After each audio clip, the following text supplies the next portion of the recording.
Do you walk the sun dance of life?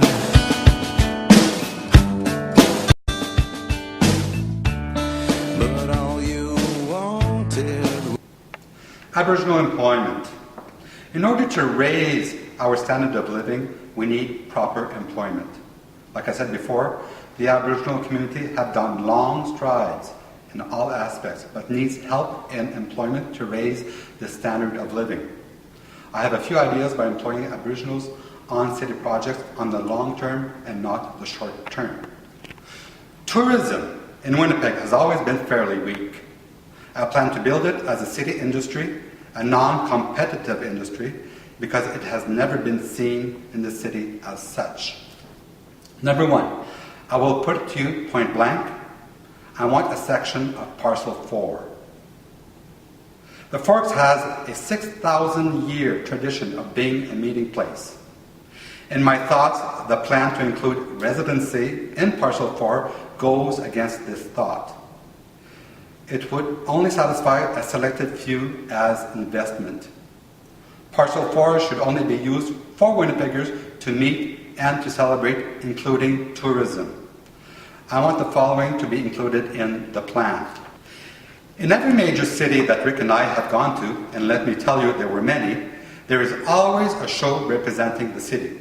And I will give you an example. In Paris, there is the Lido, there's the Moulin Rouge.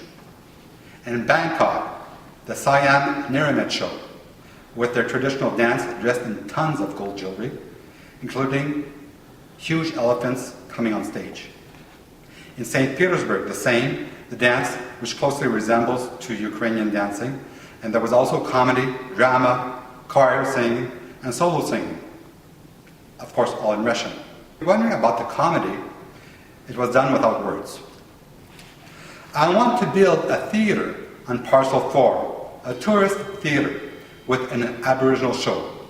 I want this show to be dramatic as Cirque du Soleil. It would run 52 weeks of the year and complement the Museum of Human Rights. I am positive that the Aboriginal community can produce a show that all Winnipeggers would appreciate and all Winnipeggers would be proud of. The city would own the theatre and profit on the theatre, but employ only Aboriginals. Idea number 2. A few years ago there was talk about leasing out the golf courses. As a businessman, my first thought was, well, they must not be profiting on these golf courses, and if they do, well, it can't be much. I plan to take over one of them for this following project. Why a golf course? It is because I need a huge piece of land located in the city and already owned by the city. Hint, hint, no swapping. We have a guaranteed winter. We do not have to worry about it not arriving. Look at the past 2 years. Winter was pretty heavy duty. I want to build a winter Disneyland. You people with vision, just imagine what we could do. Imagine a roller coaster, but not on rails, on ice, going through tubes of neon. For the youth, just think, what a rush. Imagine a children's display of winter animals as they ride through the display on sleighs. Imagine a 3D show like flight simulation and going through mountains, rushing rivers, seeing wolves, eagles, and perhaps mammoth. I would have the youth of the city go wild on ideas on this park. Now you are probably wondering about costs. The project would closely resemble a shopping mall.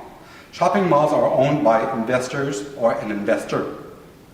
It leases the spaces to retailers, but is responsible for the operation of the mall.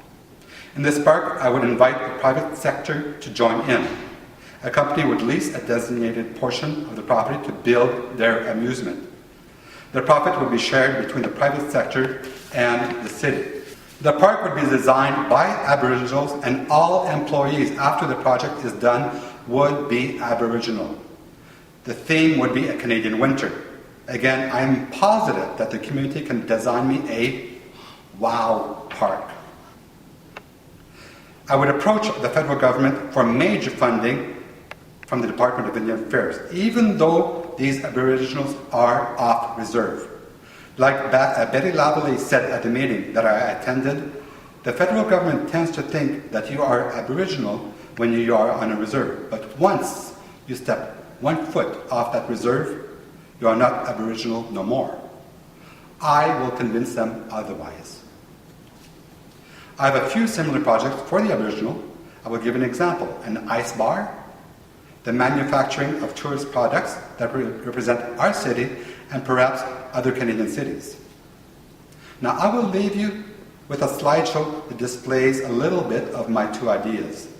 Now thank you for listening, and I urge all Aboriginals to attend the meeting Wednesday, July 23rd from 5:30 to 8:30, and Saturday, July 26th from noon until 3 o'clock at the Forks Market to back up my plan on Partial 4. There is words out there that poor people do not vote. On October 22nd, let's show them differently. I love you. Annie. Was to be free. What I wanted was to be me. And it's hard, but you said it and you meant it. But would you keep on going?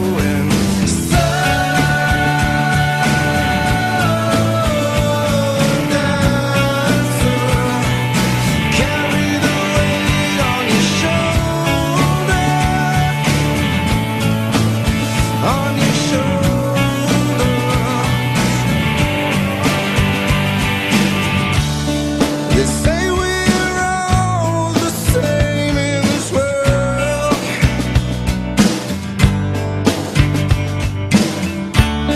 Like red is red and white is white.